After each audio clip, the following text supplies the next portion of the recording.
So once again, thank you for joining Procurement Stories. I'm so grateful to have you here. And the first question I ask all my guests is, what is your procurement story? So I know Oh, that you are famous as data classification guru. Can you tell us what it really means and how you got into that niche? wow, what a story I have for you. So the reason that I'm called and the business is called the Classification Guru is that we classify spend data for a living, and we spend a lot of time on websites trying to find out what companies do, and it's not very clear. So I wanted to have a name that said exactly Yeah. what we did. But how we got to that is a whole other story. I had done a degree in commerce. I had worked in sales, account management, national accounts. And then I realized that that's not actually what I wanted to do. And I just wasn't really sure, but thought, you know what? I'm going to open a clothes shop. That's what I'm going to do. So I found a shop in Guildford. I opened this beautiful clothes shop, amazing clothes, mid-priced, not too expensive, and nobody came in. Nobody bought Wow. anything. Yeah, so I had to shut that down after about 7 months with a lot of debt. And I was so broke that I couldn't even afford to go bankrupt. I had to save up to do that. Wow. So I needed a job, and I needed a job fast. And I found an ad online to go and work for a spend analytics company. I had never done spend data classification before, but I thought, well, I've worked for large companies and I kind of know what they're buying, so I'm sure I could do it.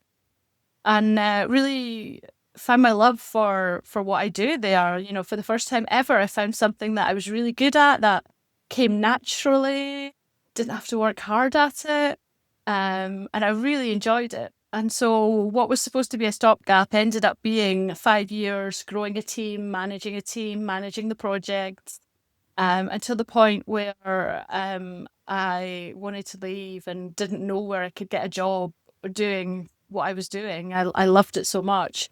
So I decided to start the Classification Guru. So that was like 8 years ago. And that is how I ended up doing all this stuff. Yeah. Everyone from procurement that I talked to got into procurement by accident. It was It's not true. deliberate decision. Yeah. Procurement wasn't even a word in my vocabulary until about 13 years ago. I didn't even know what it was. Yeah. And I had worked for a lot of companies. I'd never heard of that department before. Because, like, let's be honest, like, who dream about working procurement when they are young, right? Nobody Nobody. talked about it. Nobody. Nobody even said that that was a career Yeah. option. Like, you can buy stuff for a living. That's amazing. Yeah, exactly. But you heard about marketing, sales, HR, Yeah. right? You could hear about that when you are at university. But procurement, who cares? I mean, when I was at uni, this is how old I am. It wasn't even called HR. It was personnel and development Okay. and and industrial relations Mm. when unions were still big. Yeah, So yeah, lots changed. that's true. And I'm happy that procurement got more voice. And Yeah, now I think procurement has the momentum and start to be heard. What I love. definitely. There's such I kind of relate being into procurement to kind of like running a business, because you're Mhm. having to manage all different aspects of the organization you're working in, firefighting all the time, That's true. learning new skills on the hoof, you know. So yeah, I can really relate to it in that way. Yeah. So when you first started, what were the biggest challenges you faced? Like looking back, what was the moment you felt, yes, this is really it. This is working. The big challenge for me was when I set this business up, because nobody was talking about data classification or cleaning as a standalone service. Like, I Okay. literally have created a niche for myself, which even sounds crazy for me to say, but it was always part of another service. Even now in other organizations today, it's normally part of another service, the bit that I do. And I didn't know anybody in the industry. I had been working behind the scenes for the spend analytics company, so I had no connections. I knew nobody in the space. But I did know that after 5 years of cleaning and classifying other people's data, that there was a real problem with the data quality. Yeah. So in my gut, I knew there must be way more companies out there that have this problem. but nobody knew I existed, nobody knew who I was, and nobody knew that that service was a possibility. So that was a real big challenge for me. So how you got Um, where you are right now? Because you have like 40,000 followers I on know LinkedIn. Everybody knows you. How you got to that moment? sheer stubbornness and determination has a lot to do with it, but turning something that is a pretty boring topic into something a little bit more interesting, talking about dirty data and though Yeah. obviously the way I say it helps, but sparkly background. I'm not your classic data person. And just showing up for, I'd say it's been a solid 7 years that I've been consistently posting on LinkedIn. You have to keep coming up with new ways to talk about the same thing. And a way that I do that is by talking about projects I've worked on and conversations I've had, give me ideas for content and things like that.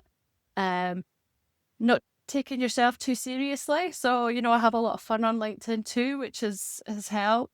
But we are very good as humans as comparing ourselves to others. So to me with my 40 odd thousand followers is just like wow to someone. But then there's other people in the space that have 100,000 followers. And so I'm like, I don't even have half as much as them. And so it's really important to remember to not compare yourself to other Yeah. people, to be in your own race and be you and post. I post for me mostly, not for anyone else. I post because I enjoy what I'm talking about and writing about. I'm really passionate about it, and I think that shows. And I think that's probably why I still have a highly engaged, audience and things like that. So it's really important to remember that we're all doing our own thing, and we all have different objectives.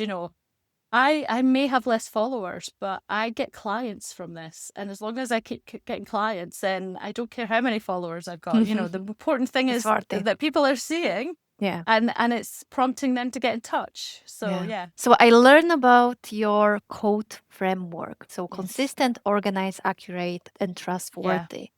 So how do you explain it to someone who is new to procurement data?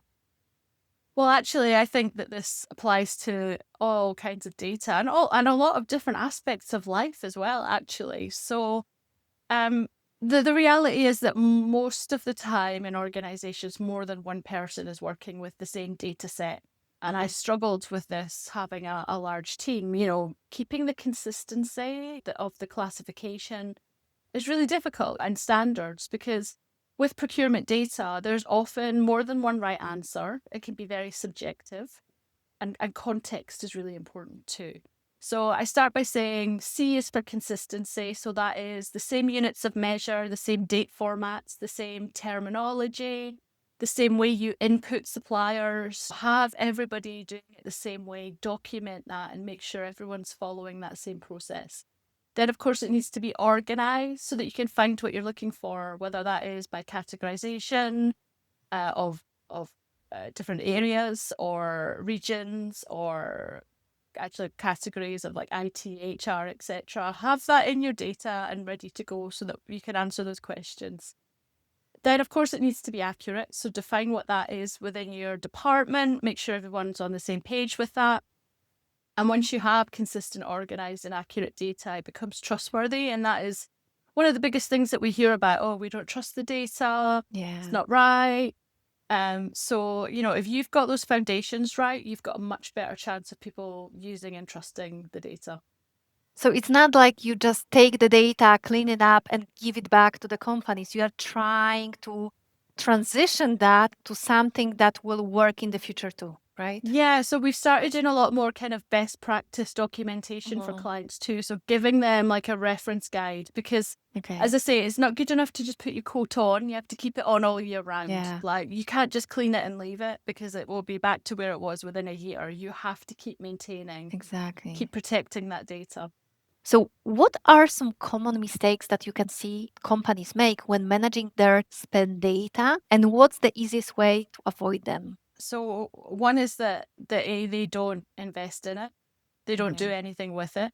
Um, what we've got, we'll have to do.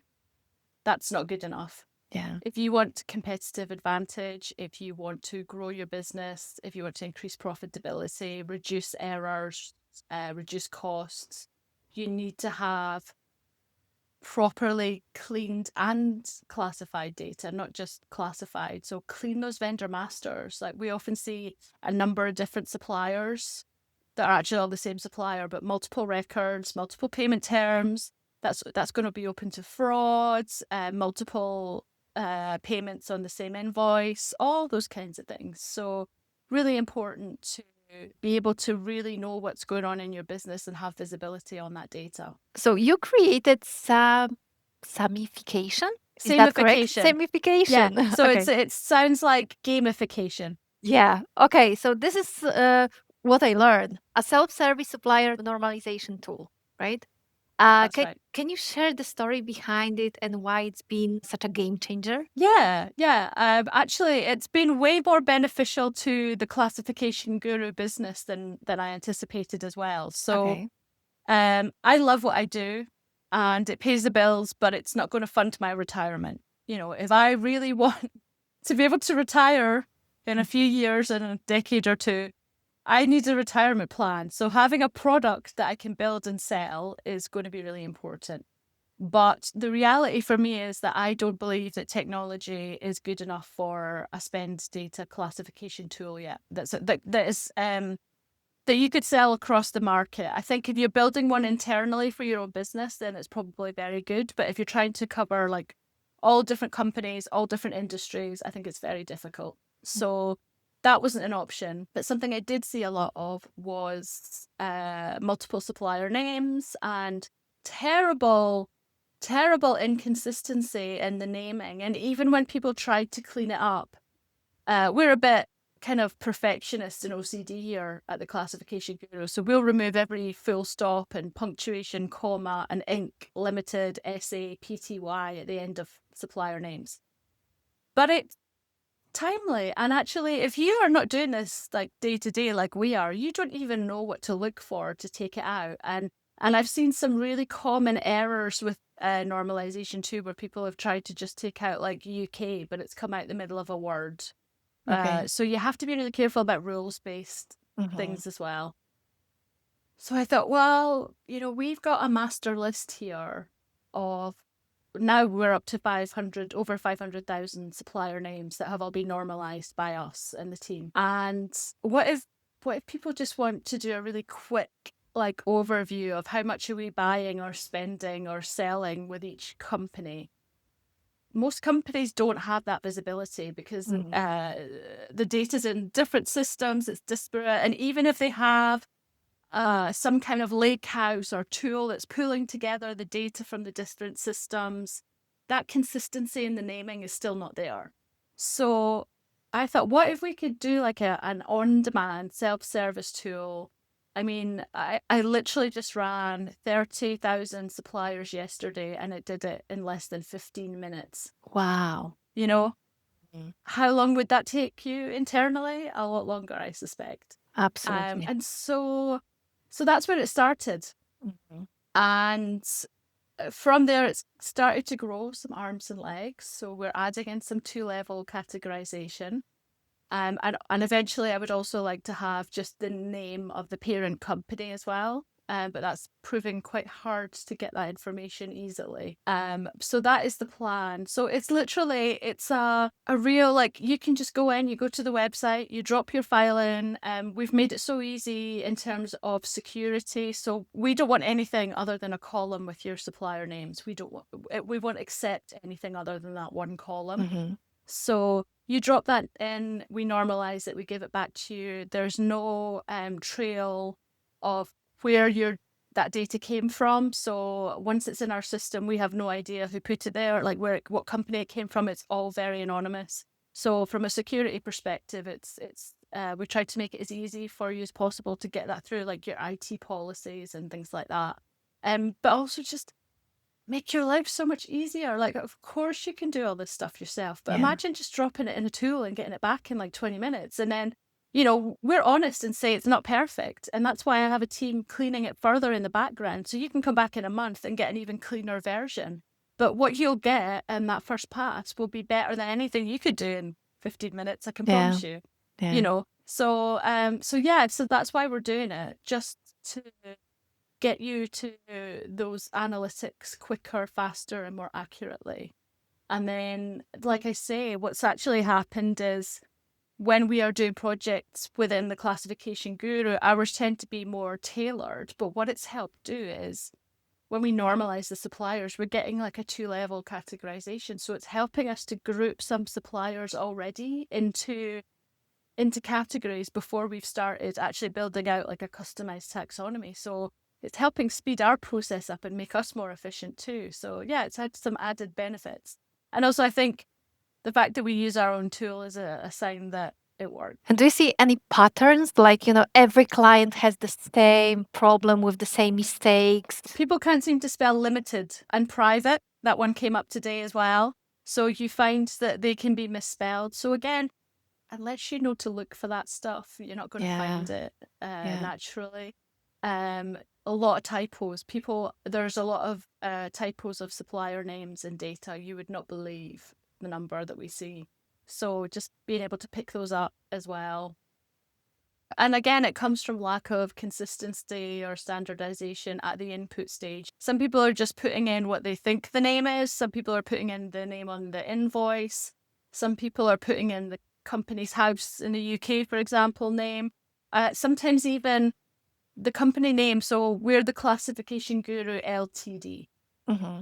Some people would put limited and spell that out. That's not our company name. So even little things like that can make a big difference. And that actually stops us from being able to find the information in the company's house database because it's not going to match based on those two different names. So what we've done for some projects is normalize our supplier name and the company's house name to get a match for the company's house information. So yeah, lots of benefits for it.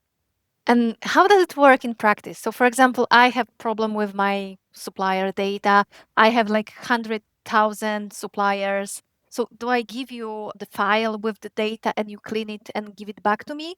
Or do you step into my processes, my systems and clean it there?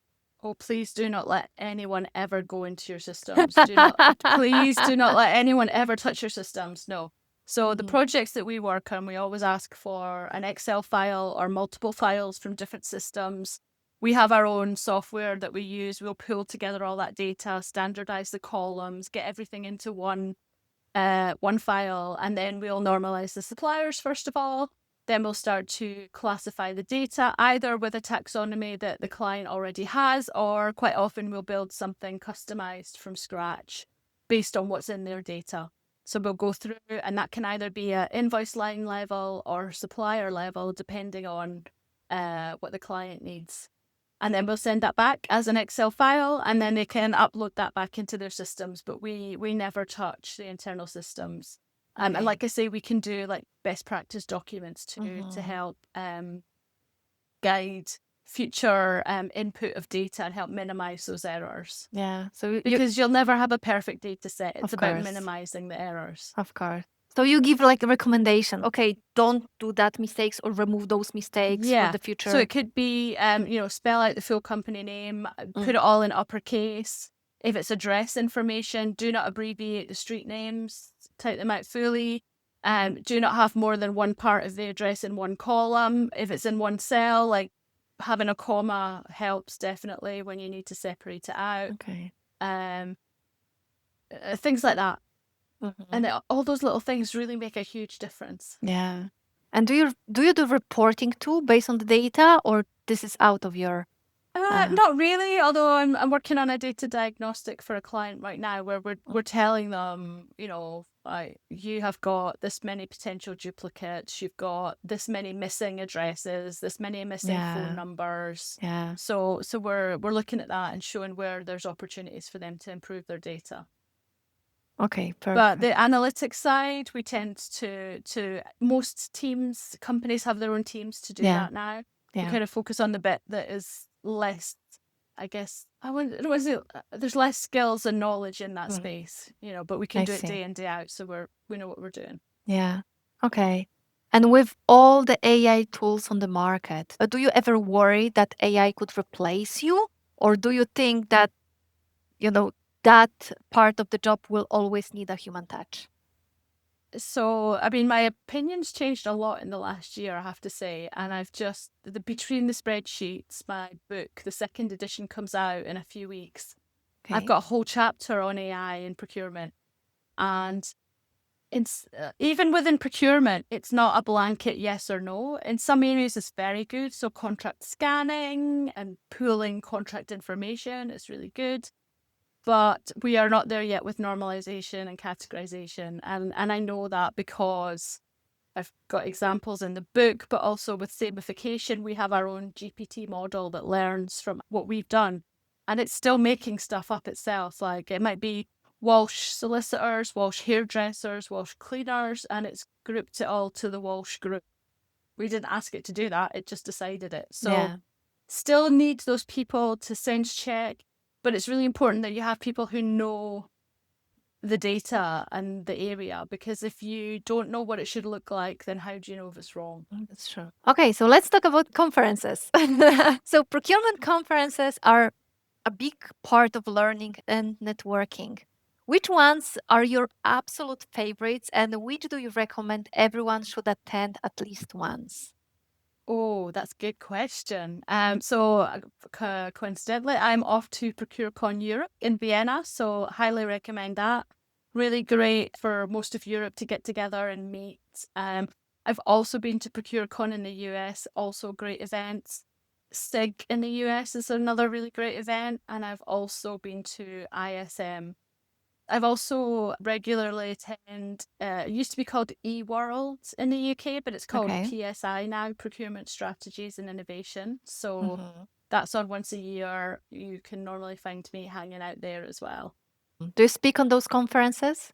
Yes, I sometimes I do. At ProcureCon, I am chairing a track and I'm also moderating a couple of panels.